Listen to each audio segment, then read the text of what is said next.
Assalamualaikum warahmatullahi wabarakatuh. Selamat pagi. Apa kabar Ananda semuanya? Semoga Ananda dalam keadaan sehat walafiat. Amin ya robbal alamin. Baiklah Ananda, pada pagi hari ini kita akan melanjutkan materi mengenai sejarah perkembangan muka bumi.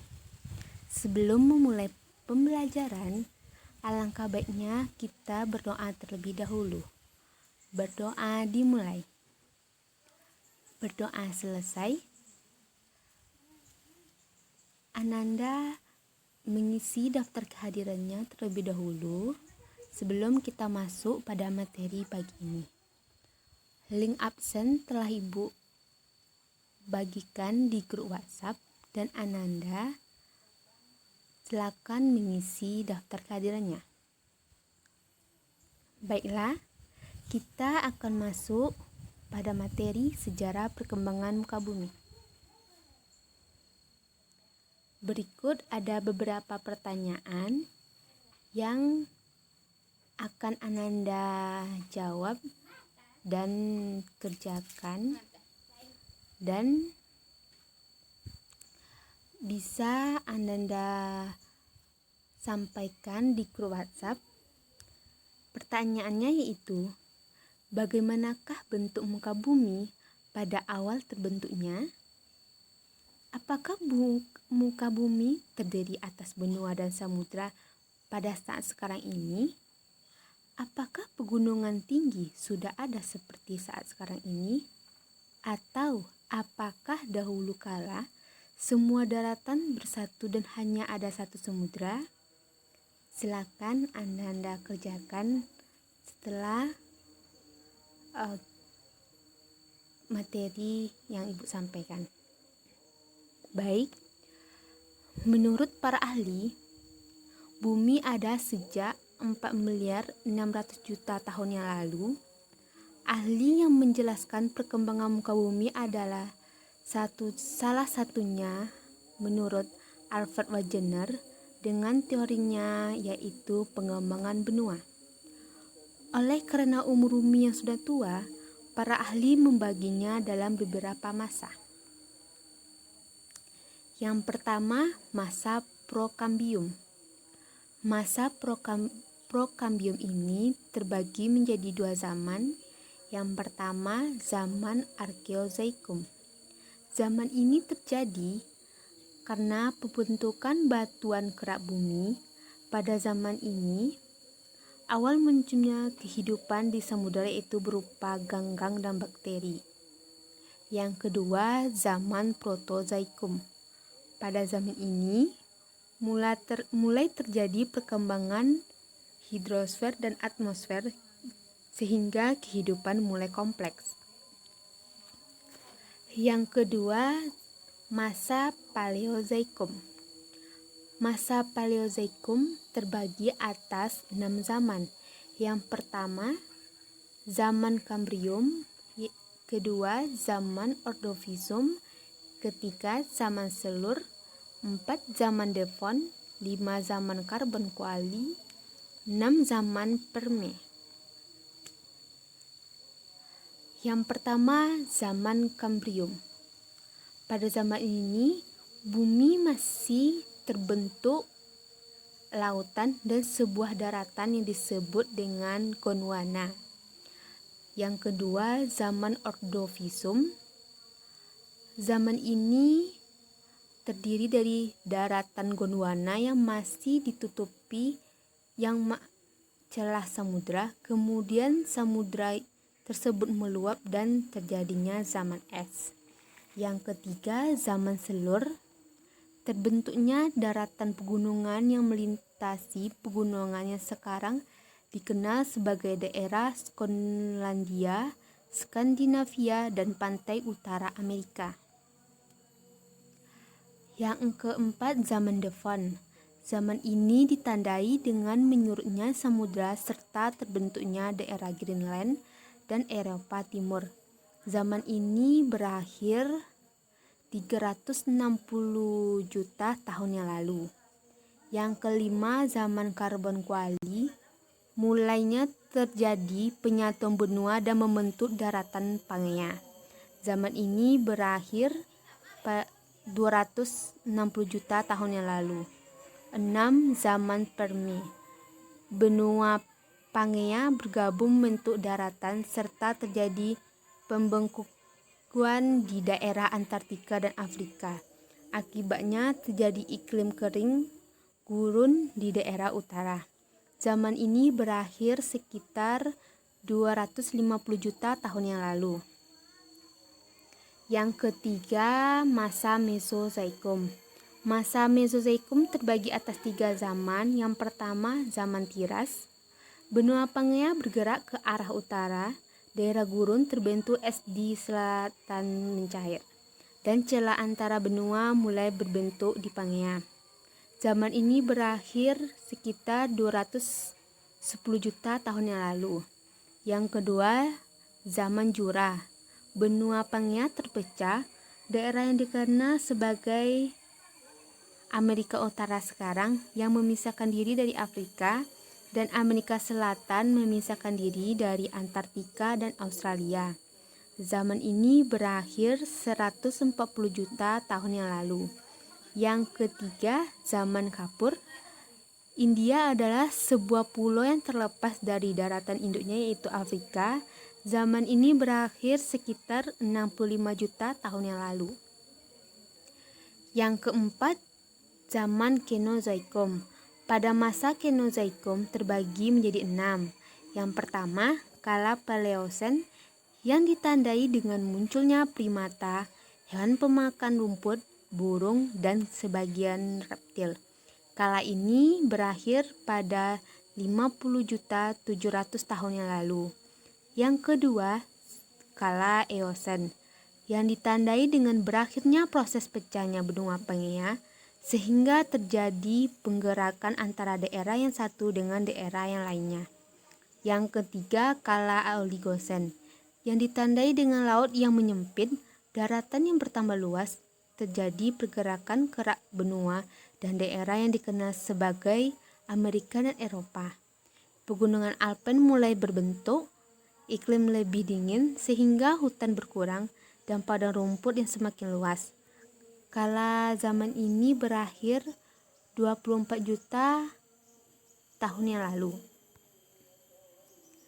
Yang keempat, kala Miosen yang ditandai dengan padang rumput yang bertambah luas dan hutan semakin berkurang. Kala ini berkisar 5 juta tahun yang lalu. Yang kelima, kala Pliocene ditandai dengan sejumlahnya tumbuhan yang mati karena semakin dingin. Kala ini berakhir sekitar 1.800.000 tahun yang lalu. 6. Kala Pleistocene terkenal dengan zaman es. Kala ini berakhir 25.000 tahun yang lalu.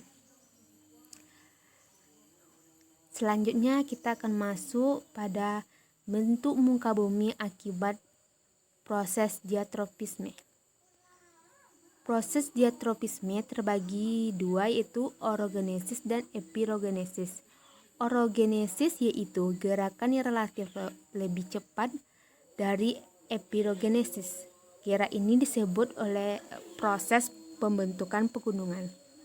Sedangkan epirogenesis yaitu proses penurunan atau penaikan benua yang memakan waktu relatif lama dibandingkan proses orogenesis. Contoh hasil dari bentuk muka bumi proses orogenesis.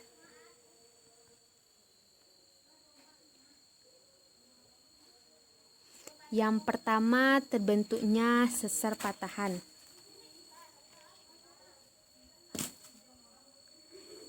Sesar yaitu rekahan pada batuan yang telah mengalami pergeseran. Sesar merupakan tekanan horizontal dan vertikal yang menyebabkan kulit bumi yang rapuh menjadi retak atau patah. Yang jenis-jenis sesar patahan. Yang pertama ada sesar normal terturun seperti gambar yang di samping, sesar naik, dan sesar mendatar. Yang pertama, sesar normal atau turun.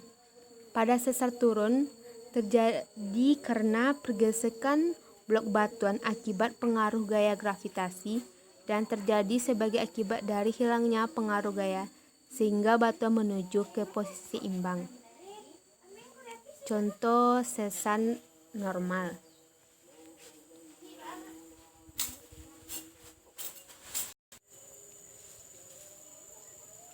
Yang kedua, sesar naik. Sesar naik di mana salah satu blok batuan bergeser ke arah atas dan blok bagian lainnya bergeser ke arah bawah di sepanjang bidang sesarnya. Nah, berikut contoh sesar naik. Yang ketiga, sesar mendatar. Sesar ini terjadi pergerakan yang sejajar, blok bagian kiri relatif menggeser ke arah yang berlawanan dengan blok bagian. Contoh sesar mendatar. Contoh sesar mendatar terjadi pada Pulau Sumatera bagian barat.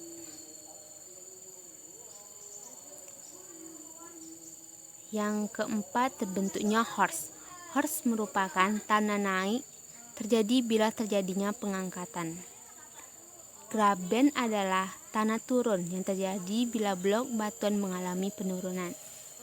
Berikut ada video mengenai terjadinya sejarah pembentukan muka bumi.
Terima kasih telah melihat video pembelajaran Ibu pada hari ini.